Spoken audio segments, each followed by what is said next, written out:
Le 6 août 1945, les Américains larguent la première bombe atomique sur Hiroshima. Une ère nouvelle marquée par la menace nucléaire commence. Dès cette date, Staline, Mao Tse-tung, beaucoup d'autres avec eux, estiment que l'usage de l'arme atomique contre le Japon ne visait pas l'empire du soleil levant, déjà exsangue et épuisé, mais la nouvelle puissance montante du communisme en Europe comme en Asie. L'usage de la bombe aurait été le premier crime de l'après-guerre, le lever de rideau de la guerre froide, et les civils japonais vitrifiés, des victimes innocentes. À cela, certains historiens militaires américains rétorquent que les plans japonais prévoyaient une intense mobilisation pour défendre le sol de la mère patrie et que la résistance à outrance opposée dans toutes les petites îles japonaises attaquées depuis 1944 ne laissait présager qu'un bain de sang lors du débarquement américain prévu pour l'hiver 1946. Le prix en vies humaines japonaises, américaines et britanniques eût alors été incomparable. Les deux thèses se font face depuis 50 ans, mais tout récemment, de nouvelles sources d'archives et de nouvelles enquêtes historiques permettent d'y voir un peu plus clair. Tout d'abord, où en est le Japon fin juillet 1945 ? Après la capitulation de l'Allemagne, le 8 mai 1945, le Japon se retrouve seul face aux Américains. Les Japonais sont militairement vaincus, mais par le triomphe d'une stratégie indirecte des États-Unis. L'archipel japonais a été étranglé par la guerre sous-marine, pratiquement toute la flotte de commerce japonaise a été envoyée par le fond, les villes sont bombardées sans relâche. Le bombardement de Tokyo, qui embrase la ville le 9 mars 1945, cause ainsi la mort de 130 000 personnes, presque autant qu'à Hiroshima 5 mois plus tard. Mais néanmoins, l'armée japonaise a été pour l'essentiel contournée. Elle n'a presque pas eu à combattre, sauf en Birmanie et aux Philippines, perdues pendant l'automne 1944 et l'hiver 1945. Mais à ce constat, il faut rajouter un élément fondamental de la mentalité japonaise. C'est une conception de l'honneur tout à fait unique, qui impliquait une résistance à outrance et que prônait sans relâche la propagande officielle. Derrière ce discours de résistance, le gouvernement japonais espérait intimider les Américains et obtenir une paix négociée moins défavorable. L'objectif était aussi de jouer sur les contradictions américano-soviétiques au lendemain de l'effondrement de l'Allemagne. De leur côté, que veulent les États-Unis ? Tout d'abord, les Américains veulent en finir rapidement. Le souci prépondérant et fondamental de Truman est avant tout de devoir concentrer des forces considérables au Japon pour une longue campagne estimée à 18 mois qui risque de coûter la vie à peut-être 300 000 soldats américains, alors que de l'autre côté, l'armée rouge est en train d'intensifier sa domination sur l'Europe de l'Est. Mais ils craignent aussi un double jeu des soviétiques, car ils déchiffrent les télégrammes optimistes que l'ambassadeur japonais à Moscou, Sato, envoie à son pays et qui laissent supposer une entente possible entre Hirohito et Staline en faveur d'une paix négociée. Les Américains ont notamment besoin d'une capitulation franche des Japonais en Chine pour renforcer le gouvernement nationaliste du maréchal Chiang Kai-shek qu'ils soutiennent depuis 1936 et dont la faiblesse militaire et politique les inquiète pour l'avenir. D'où l'insistance des Américains à la conférence de Potsdam du 17 juillet au 2 août 1945 pour obtenir coûte que coûte la rupture soviéto-japonaise et l'entrée en guerre de l'Union soviétique en Mandchourie. Et de fait, le 26 juillet, l'Union soviétique s'associe aux Anglais et aux Américains pour exiger la capitulation du Japon sans condition. Mais ce succès diplomatique est cher payé. Et c'est là toute la problématique dans laquelle se trouvent enfermés les Américains. L'intervention soviétique va certes précipiter la capitulation du Japon, mais dans le même temps, elle va étendre l'influence communiste en Asie, notamment en Chine, et sans doute au-delà, dans toute l'Asie du Sud-Est. Dès lors, pourquoi utiliser la bombe atomique? D'abord et avant tout, pour épargner des vies humaines et éviter un prolongement de la guerre jusqu'en 1947. Ensuite, pour gagner du temps. En effet, la bombe permet une accélération spectaculaire de la manœuvre américaine et une redistribution complète des cartes en leur faveur. Le dilemme est résolu. L'Amérique reprend l'initiative stratégique et peut clore la guerre avant que soviétiques et communistes chinois n'aient trop avancé sur le terrain.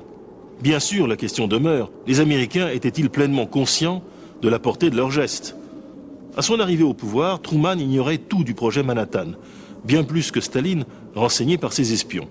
Et personne, y compris à Los Alamos parmi les physiciens, ne savait encore au printemps 1945 quels seraient tous les effets de la bombe. De plus, pour Truman et les militaires, la bomba n'était que la poursuite par des moyens renforcés de la campagne de bombardement stratégique des villes japonaises. Certes, le bombardement de Nagasaki, 5 jours après Hiroshima, aurait dû être évité. Mais la lenteur et la confusion des réactions japonaises au lendemain d'Hiroshima expliquent en partie la poursuite d'une campagne déjà planifiée. Pendant ces 5 jours, le ministre de la guerre, le général Hanami, continue à refuser une capitulation sans condition que souhaitent l'empereur et le Premier ministre, l'amiral Suzuki. Il reste à déterminer, et c'est la thèse d'historiens japonais et aussi de jeunes historiens antinucléaires américains, si effectivement le Japon était sur le point de capituler avant que ne soit employée la bombe atomique. À l'appui de cette thèse, il y a 2 éléments. Premièrement, l'existence d'un parti de la paix. Le Japon, à la différence de l'Allemagne et de l'Italie, n'était qu'une semi-dictature, où l'empereur et certains aristocrates très proches de lui ont toujours encouragé l'existence d'un parti de la paix. Lorsque son chef, le futur Premier ministre de l'après-guerre Shigeru Yoshida, est arrêté en janvier 1945, il continue d'ailleurs à bénéficier d'un traitement de faveur. Ce parti de la paix s'est renforcé évidemment en 1944-1945 parmi les diplomates comme parmi certains chefs militaires, notamment dans la marine, les ultras se concentrant dans l'armée de terre. Deuxièmement, on sait que Hirohito a essayé d'écarter un certain nombre de chefs militaires ultras entre juin et juillet 1945, dont le général Hanami, le ministre, au moment même où les bombes atomiques étaient mises au point. Mais il est surtout difficile de savoir ce que les Américains pouvaient percevoir de ces faits à l'époque. En effet, ce que les Américains constataient et prenaient prioritairement en compte, c'était la résistance absolument acharnée, parfois surréaliste, des Japonais, civils et militaires, partout où on se battait. Non seulement ils n'avaient pas cédé un pouce de terrain en Chine, mais ils avaient même avancé de 100 km à l'intérieur du pays en 1944-45 pour empêcher les bombardements de Shanghai et de Canton par l'aviation sino-américaine. Leurs soldats préféraient mourir de faim.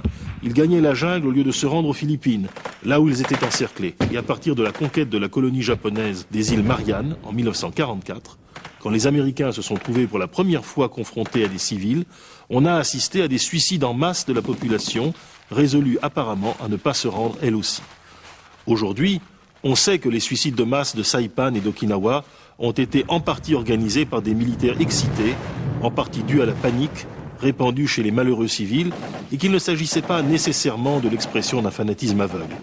Cela, le renseignement américain ne pouvait pas le deviner à l'époque.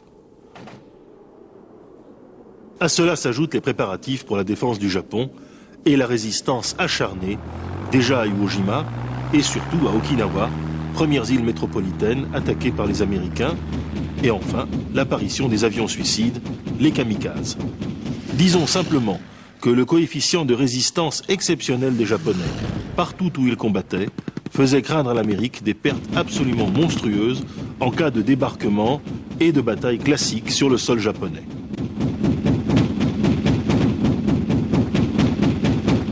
Ainsi, la réponse est-elle claire.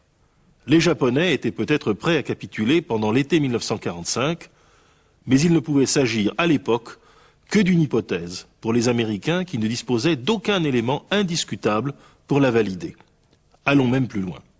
Même si l'empereur Hirohito était en train, en effet, de préparer son peuple et son armée à une capitulation à terme, il n'était pas du tout évident que son sens de l'honneur japonais lui aurait permis de déposer les armes avant d'avoir tenté une ultime bataille, et sur le sol même de la patrie. Une bataille pour l'honneur, dans laquelle, à l'image des jeunes kamikazes qu'on envoyait sur la flotte américaine jour après jour, l'empereur, ou à tout le moins son entourage et ses principaux généraux, auraient trouvé une mort glorieuse en défense du territoire national, laissant ensuite à d'autres le soin de se rendre aux Américains. Les Américains ont-ils atteint leur but? Oui et non. Si l'on considère l'objectif de finir rapidement la guerre, pour ne pas laisser à l'Union soviétique le loisir de prendre une place trop importante en Asie, la bombe n'aura rien résolu, puisque les soviétiques, grâce au mandat reçu à Potsdam et à l'excellence de leur espionnage aux États-Unis, ont envahi la Mandchourie quelques heures avant le lancement de la bombe de Nagasaki et ont occupé un morceau de la Corée sur laquelle ils ont étendu leur influence et qui est devenue la Corée du Nord. Cet avantage sur le terrain s'est ensuite converti sur le plan stratégique, puisque tout le matériel de l'armée japonaise a immédiatement servi à armer Mao Tse-tung et à chasser les forces de Chiang de Mandchourie dès 1948. En ce sens, la bombe d'Hiroshima aura été déclenchée quelques semaines trop tard. Mais en revanche, la capitulation du 15 août a permis à Truman de refuser aux Soviétiques une zone d'occupation au nord du Japon et aux hauts fonctionnaires américains arrivés dans les bagages de MacArthur de procéder à marche forcée à la mise en route d'une révolution démocratique qui fera du nouveau Japon l'allié insubmersible des États-Unis pendant la guerre froide. La bombe laisse donc le champ libre aux deux révolutions. La révolution paysanne communiste de Mao et de Ho Chi Minh sur le continent, la révolution industrielle libérale et démocratique de MacArthur et de Yoshida dans l'archipel, laquelle s'étendra peu à peu à la Corée du Sud et à Taïwan. Un demi-siècle plus tard, le rapport des forces en Asie n'aura guère changé.